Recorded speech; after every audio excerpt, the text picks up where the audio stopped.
Merci tout d'abord de m'avoir invité. Je suis avocat au barreau de Bruxelles. Ma spécialité est le droit de l'art et les biens culturels. Je m'intéresse à la question des restitutions depuis 2010 par une loi française qui était la deuxième loi d'exception. On a tout à l'heure nommé la première. C'était la loi sur ce qu'on a appelé l'affaire des têtes maoris, où la France avait décidé de rendre à la Nouvelle-Zélande un ensemble de têtes de Moko. Et je me suis poser la question des critères. On y reviendra dans un instant sur quelle base la France a-t-elle prendre cette loi d'exception et donner le premier coup de canif sur la règle du caractère inaliénable des collections françaises qui, par rapport à la Belgique, est définie de manière différente parce qu'il y a un code du patrimoine. Donc, depuis 2010, je travaille ces sujets. J'ai accompagné un ensemble de processus. J'ai eu la chance d'être auditionné tant par l'Assemblée que par le Sénat français pour la dernière loi française du 24 décembre 2020, celle qui a restitué les 26 objets au Bénin et officiellement le sabre au Sénégal, sabre qui se trouvait déjà au Sénégal. Je suis un opposant de la première heure à la question des restitutions des biens culturels au pays d'origine. Pour m'éviter des questions désagréables tout à l'heure, ça ne veut pas dire que je suis pour la colonisation, que je défends la colonisation. Je n'ai pas la moindre once de racisme en moi. C'est une autre question qui pourrait m'être posée. J'estime simplement qu'on ne répare pas le passé en se débarrassant à bon marché d'œuvres d'art. C'est pas comme ça que ça fonctionne. Si j'arrive au bout de mon propos, et on a peu de temps, et je vais essayer de suivre ce que me dit Monsieur le Président, ce qui n'est pas facile, j'espère pouvoir vous donner une idée de solution qui ne passe pas par la restitution d'un patrimoine culturel. Alors, les débats sont déjà longs depuis 12h30. Je crois qu'on peut commencer par un premier socle qui me permet d'ailleurs d'aller beaucoup plus vite en tant que juriste. Ça a été clairement dit par le professeur Desmarsins. Les biens issus de la colonisation ne sont pas illégaux. Il n'y a aucune règle contemporaine à leur collecte, aucune règle actuelle, aucune règle internationale qui serait en vigueur dans notre beau royaume, qui permettrait de juger ces biens comme étant des biens illégaux. Le travail très intéressant de M. Smets, que j'ai écouté tout à l'heure, on élabore une théorie sur la légalité ou non de la colonisation, mais la colonisation aussi, et ce n'est pas un jugement moral, était légale. Votre travail est un travail, donc, qui n'est pas un travail qui se fonde sur des règles juridiques, pourquoi inviter un avocat, vous me direz, mais sur un travail de morale. Tous les travaux, que ce soit les vôtres, que ce soit ceux de la France, que j'ai beaucoup étudiés, ceux de l'Allemagne, dont on a discuté il y a un instant, sont des travaux parlementaires sur une base de moralité. Et c'est bien là qu'est le problème, c'est bien là qu'est votre problème. La morale, elle est changeante. Vous pensez aujourd'hui bien agir, et pour ce faire, vous allez prendre une nouvelle loi qui va détricoter un système. Et ça, au nom de votre morale actuelle. La même morale qui, au XIXe siècle, estimait à tort, faute historique, faute politique, que nous avions une mission civilisatrice en Afrique. Quelle bêtise! Mais pour autant, êtes-vous certain que la morale actuelle sera la morale qui présidera aux intérêts du royaume dans 50 ans? Pensez-vous être dans le vrai?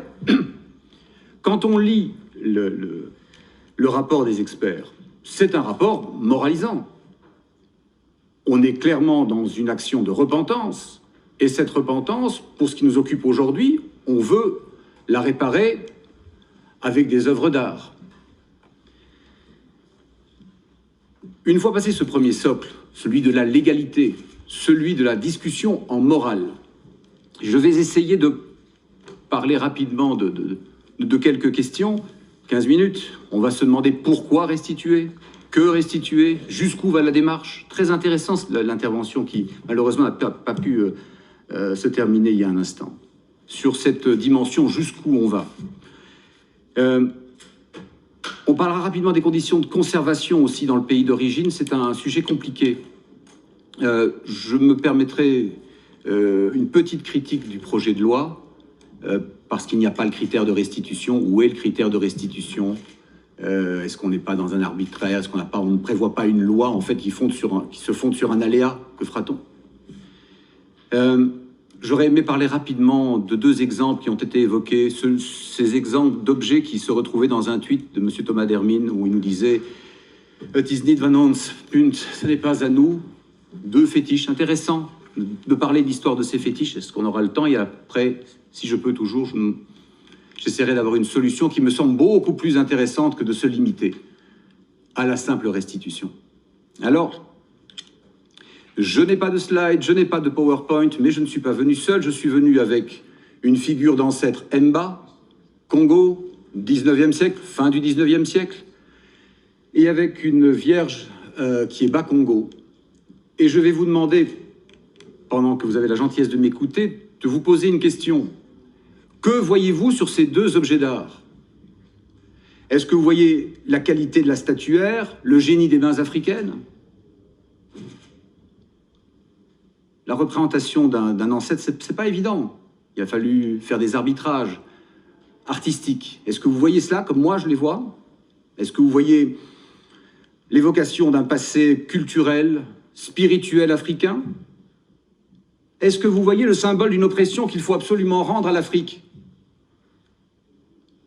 pour se débarrasser à bas prix d'une mauvaise conscience coloniale belgo-belge, européano-centrée? Que voyez-vous dans cette Vierge Bakongo? Une oppression religieuse, catholique? Voyez-vous la rencontre extraordinaire qu'il y avait entre deux cultures, deux spiritualités, dont témoigne cette Vierge, dont on pourra regarder que dans le bas de la robe, il y a eu des petits prélèvements rituels, comme sur des statues rituelles africaines, purement africaines, parce que ce symbole d'une religion importée est devenu un symbole d'une spiritualité africaine. Que voyez-vous? Faut-il la restituer absolument? Est-ce qu'elle est insupportable à notre regard? Posez-vous cette question. Alors, pourquoi restituer? Que restituer? Jusqu'où va la démarche? Pourquoi restituer? Alors, si on lit les rapports, le rapport Sarr-Savoy qu'on encense devant vous est un rapport insupportable, en fait. C'est un rapport militant, enterré par le gouvernement français dès son origine. Alors, les études qui sont faites ensuite, les études universitaires, sont extrêmement intelligentes. Lisez le rapport comme je l'ai fait, lisez les annexes, lisez la page 111 des annexes, extraordinaire. On vous explique la méthodologie. Il ne s'agit pas de vous dire on va demander aux pays, ce ne seront que ce que les pays vont demander, ce n'est pas vrai. On fait le constat au rapport Savoy-Sarr qu'il y a des outils dans le droit français. Mais ces outils passent par le juge, passent par la demande, passent par la démonstration que le bien est mal acquis. On ne veut pas de ça. On veut restituer parce qu'on veut restituer, même ce qui n'est pas demandé, même ce dont on ne démontre pas qu'il est mal acquis. Ça, c'est la démarche. Sarr-Savoy qui voit dans la colonisation une période infractionnelle où tout doit être rendu. C'est pour ça qu'il n'est pas suivi des faits, c'est pour ça qu'il est enterré. La loi de décembre 2020, du 24 décembre 2020, n'est pas la suite du rapport Sarr-Savoy, c'est la suite d'une déclaration présidentielle. Et le président, revêtu du suffrage universel, cette légitimité va au bout de la démarche. Et au passage, et ça a été dit, on rend également un sabre au Sénégal, dont on pourrait s'interroger d'ailleurs sur l'histoire de ce sabre. Je l'ai fait dans plusieurs articles. Je vous laisse vérifier à qui a appartenu ce sabre et ce qu'il dit de l'histoire africaine. Alors, pourquoi restituer? Pour réparer la colonisation, évidemment. C'est ça que sous-tend toute la démarche. Mais osons ici se dire que la colonisation ne visait pas à emporter des statues Mba. La colonisation visait à s'approprier des ressources minières, des ressources forestière, mettant à contribution sans beaucoup d'égards, mais c'est l'époque. Les populations légales obligées de travailler à cette propre spoliation. Vous ne réparerez rien en restituant des œuvres africaines, ça ne marchera pas. C'est une boîte de Pandore que vous ouvrez vers des réparations financières. Soyez conscients de ça. Est-ce qu'on est prêt à cela? Est-ce qu'on a les moyens de cela? On vient déjà de dépenser 70 millions d'euros pour restaurer le musée de Tervuren, pour apprendre qu'en fait, il y avait un ensemble de biens qui devaient être restitués. 70 millions d'euros de contribuables dont je suis, dont vous êtes. Peut-être, je ne sais pas, parce que je suis avocat, ça aurait été mieux mis dans le palais de justice, qui est toujours dans l'état que l'on sait. On ne répare pas le passé en restituant des œuvres. Ça ne fonctionne pas. On est dans un mouvement de repentance, c'est une boîte de Pandore. Alors, deuxième point, il y a une expression qui est assez intéressante, c'est qu'on entend toujours, et dans la bouche notamment du secrétaire d'État d'Hermine, mais on ne va pas vider les musées. Ne vous inquiétez pas, j'ai regardé, je disais, il y a 56% des œuvres qui ne posent pas de problème. Déclaration de M. d'Hermine. Ok. Je ne sais pas comment il fait son chiffre. Hein. Très honnêtement, comme j'ai toujours pas le critère, je n'arrive pas à voir comment est-ce qu'on peut déterminer ces 56%. Combien y a-t-il d'objets du Congo à Tervuren? Je sais que ça n'est pas interactif. Quand je plaide devant un tribunal, je pose aussi des questions oratoires et le juge ne me répond jamais. Mais est-ce que vous savez simplement combien il y a d'objets issus du Congo à Tervuren? Quelqu'un sait? Bon, allez, je vais dire qu'on m'a dit oui, mais je ne vois aucune tête me dire oui. 100 000. Pas 80 000, comme on peut lire, pas ce que j'ai encore lu entendu sur une chaîne de la BBC hier, 85 000 objets volés. Il y a 100 000 objets. C'est un chiffre officiel, je le tiens du docteur Julien Volpert, qui est le conservateur en charge des collections africaines au musée de Tervuren. C'est lui qu'il faudrait auditionner à ce propos. Hein. Sur ces 100 000 objets, combien y a-t-il de masques et statues? La moitié? Deux tiers, un quart? Qui dit mieux? 7%. 7% de statues et de masques. Exactement, puisque j'ai demandé les chiffres hier, 5 800 masques, il y a autant de lances. 5 800, oui, masques, pardon. Il y a autant de lances, 1250 statues. Ça fait un petit 7 000, d'où mes 7%. Alors, on ne va pas vider le musée, d'accord? Mais convenons ensemble que si on restitue 7 000 objets, ces 7 000 objets d'art, ben le musée n'existe plus. Convenons également que si on ne prélève que la moitié, disons 3 500, on décapite ce musée. N'allez pas me dire qu'il y a tellement d'œuvres au Louvre que si on rend la Joconde, la victoire de Samothrace, je ne sais pas moi, la liberté guidant le peuple qu'on donnerait à quelqu'un, les noces de Cana, sont pas d'importance. Au point de vue de l'inventaire, ce serait moins d'1%. Hein, ça pose pas de problème. On ne va pas vider le Louvre. Ce chiffre ne veut rien dire. Et on le trouve dans tous les journaux que vous lisez, qui vous aident à décider. La vraie question, c'est la qualité de ce qui est offert, de ce qui est offert au public. Il y a 7000 œuvres d'art et ce ne sont pas que des chefs-d'œuvre. Allez visiter les réserves, c'est passionnant.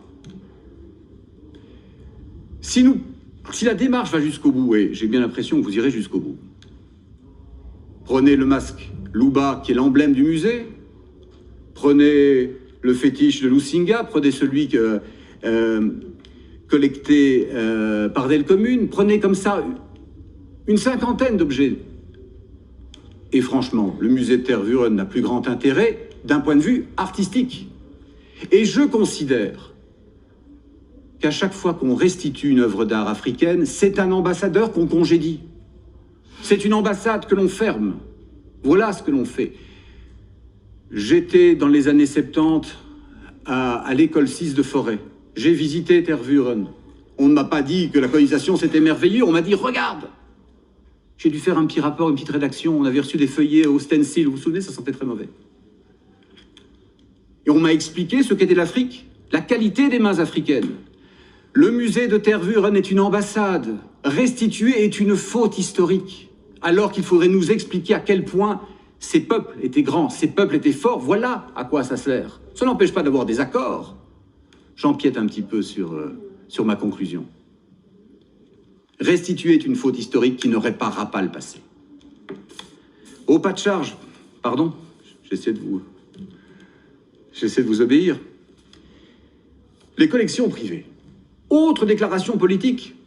Ne vous inquiétez pas, hein, les collections privées ne sont pas en cause, hein, pas du tout, pas du tout, pas du tout. Et de nous rappeler à juste titre que la Convention européenne des droits de l'homme protège les collections privées, la propriété, notre Constitution aussi, hein, article 16 de mémoire. Oui, mais quelle est la différence entre cette Mba qui m'appartient et les 3 Mba qui se trouvent au musée de Tervuren? J'en profite pour dire que les 3 Mba qui sont au musée de Tervuren sont arrivés après 1960, pas dans la période coloniale, ce qui veut dire aussi que, alors que c'est une stature assez évidente, les collectes n'étaient pas des collectes de goût. C'était pas ça, c'était vraiment des collectes pour essayer de comprendre un monde. Demander à des experts de lire les rapports, de lire les demandes des conservateurs des musées de l'époque. La Belgique avait conscience que par sa simple présence en Afrique, elle détruisait un monde. Qu'est-ce que vous voulez? Vous arrivez avec un fusil. Moi, il n'y a plus de saguets, hein. On s'est mis à collecter des saguets. Pour comprendre, on s'est mis à collecter des couteaux de jet. Extraordinaires couteaux de jet, les formes sont fantastiques. On a collecté des bouts de tesson, on a collecté des habits. C'est ce qui forme les 93% des collections de Tervuren. Alors qu'on ne s'intéresse toujours qu'aux 7%, ceci n'est pas à nous, point. Quelle est la différence fondamentale? Ne me dites pas que si l'on prend une loi de repentance, la collection privée ne sera pas touchée. Ne me dites pas que ce n'est pas le next step, c'est le next step, évidemment. D'ailleurs, et je suis un mauvais lecteur, mais j'observe qu'au rapport des experts, page 524, les réflexions consacrées à la restitution s'appliquent également aux collections ou aux collectionneurs privés. C'est pas moi qui le dis, ce sont les experts du rapport que vous avez. C'est le next step. Nouvelle boîte de Pandore. Jusqu'où irons-nous? Toujours très rapidement, et pardon, les conditions de conservation. Difficiles, les conditions de conservation. Alors, il y a un argument que les anti-restitutions, et ils ne sont pas nombreux, opposent parfois, c'est les conditions de conservation dans les pays d'origine ne sont pas les bons. Ça n'est pas une très bonne démarche intellectuelle, parce que si on considère que cette montre ne m'appartient pas, c'est quand même assez difficile de dire je vais vous la rendre à condition que vous sachiez lire l'heure ou mieux encore que vous puissiez vous occuper de ce mécanisme qui est complexe. C'est vrai que la démarche est compliquée, mais constatons quand même que les conditions de conservation dans les pays d'origine sont très compliquées. Il y a quelques mois, le musée de Gungu a brûlé 25 000 objets d'Arpendé. Tout le corpus Pendé est parti en flammes. Il est resté quelques armes, 2000, tordues par le feu. Mais pour le reste, tout le corpus a disparu. Là, ils auront besoin de réserves de Tervuren, je peux vous dire. Hein. Alors que le musée de Kinshasa a 40 000 objets, lui. Il n'a pas un besoin absolu de reconstruire son passé, comme a pu le dire notre secrétaire d'État. Le passé, l'identité culturelle congolaise existe, hein, ils n'ont pas besoin de nous. Hein. J'entendais parler de paternalisme tout à l'heure. Est-ce qu'on est bien certain que notre démarche n'est pas une démarche paternaliste?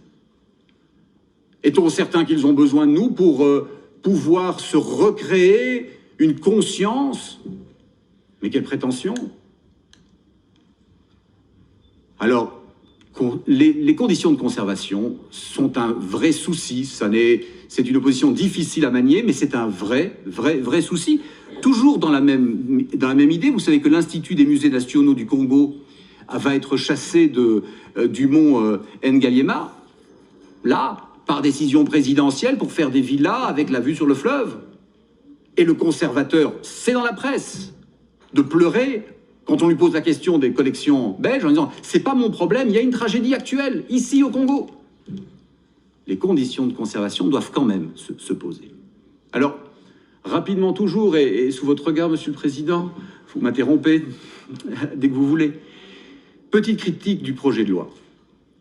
Il est où le critère comment on fait? Donc, on va prendre une loi, et alors ce sera ensuite qu'on décidera ce qu'on rend pas.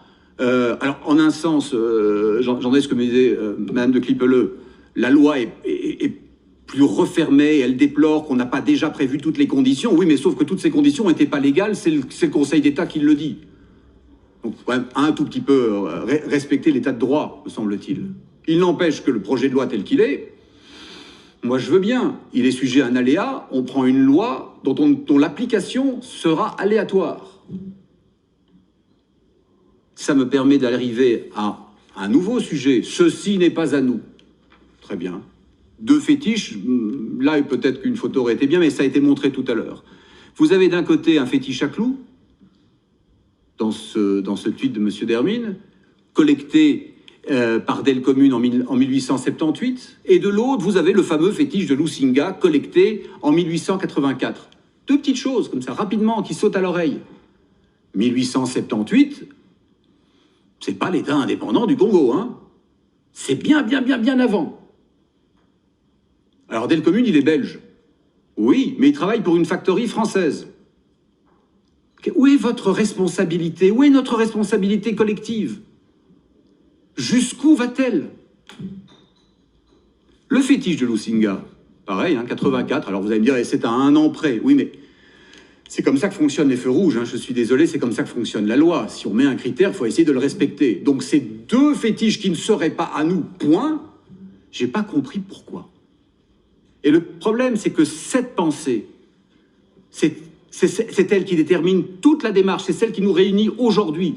Nous estimons collectivement, à force de ce qui me semble être une propagande, que nous ne sommes pas les propriétaires. La loi nous dit l'inverse, l'histoire nous dit l'inverse.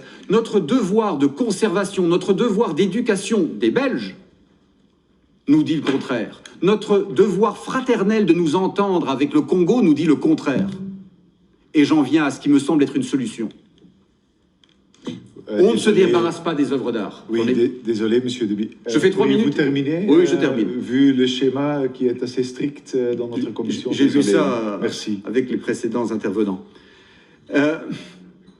Quelle serait la solution? Elle est simple. Ne nous débarrassons pas de ces œuvres. Ouvrons une nouvelle ambassade au Congo.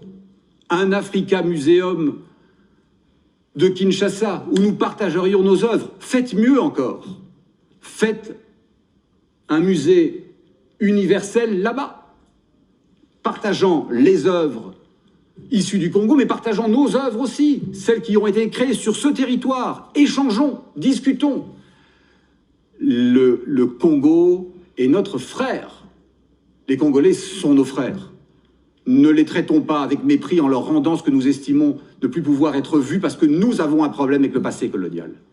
Et comme on dit dans mon métier, j'ai dit plaider, je vous remercie.